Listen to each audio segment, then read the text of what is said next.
¿Qué tal, alumnos? ¿Cómo están?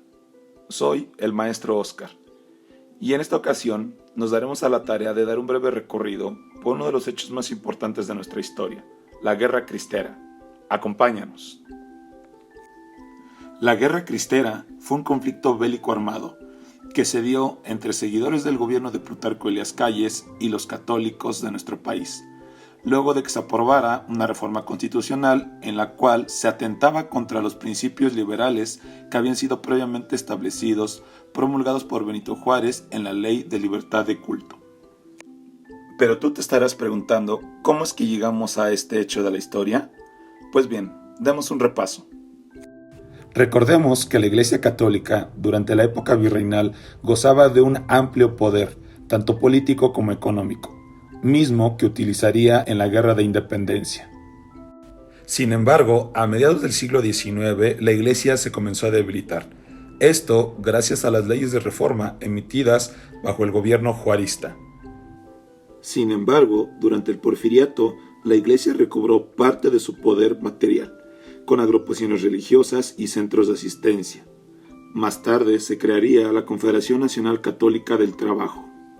Durante ese mismo periodo, la Iglesia se encargó de publicar libros, folletos, con algunos temas sociales y económicos, y sobre todo tratando de recuperar su papel en la educación.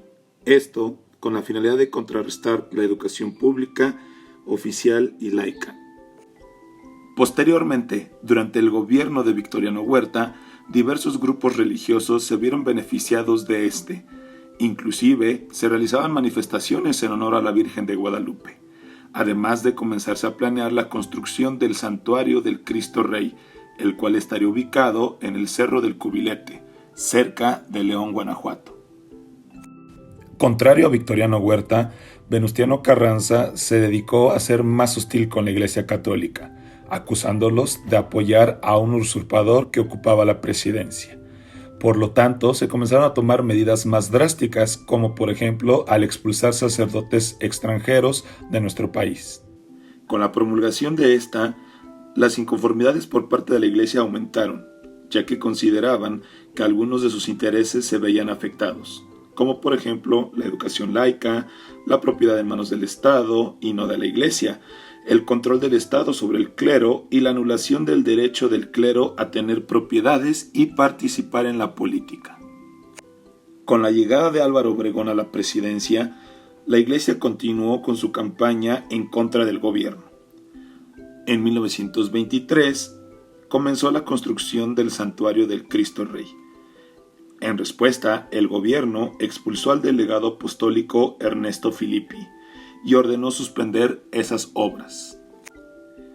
En la campaña política que llevó a Plutarco Elías Calles al poder, las confrontaciones siguieron, ya que por un lado, el Partido Laborista, el Proletariado Mexicano y el de la Reforma Popular apoyaban a Calles, mientras que el clero apoyaba al Partido Nacional Republicano, el cual estaba integrado por católicos y hacendados.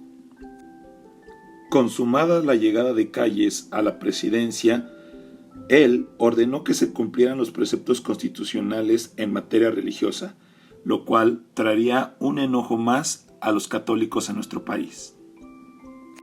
Ante esto, la Iglesia Católica no se cansaba de poner al presidente de la República como el enemigo de la sociedad y de la fe.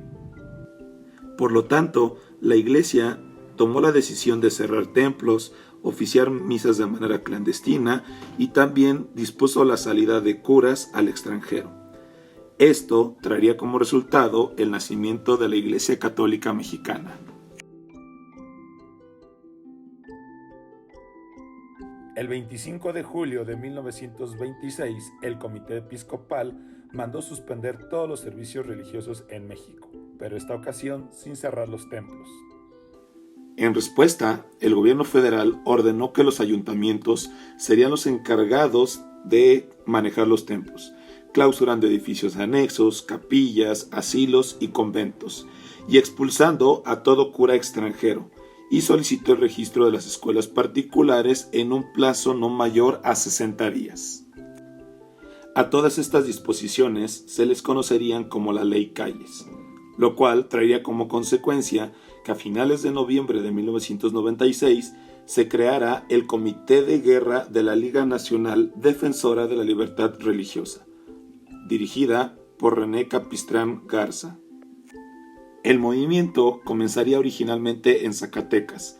Sin embargo, este se extendió rápidamente a otros estados, como por ejemplo Durango, Jalisco, Colima, Michoacán, Guanajuato, Estado de México, Guerrero, Coahuila, San Luis Potosí y la Ciudad de México.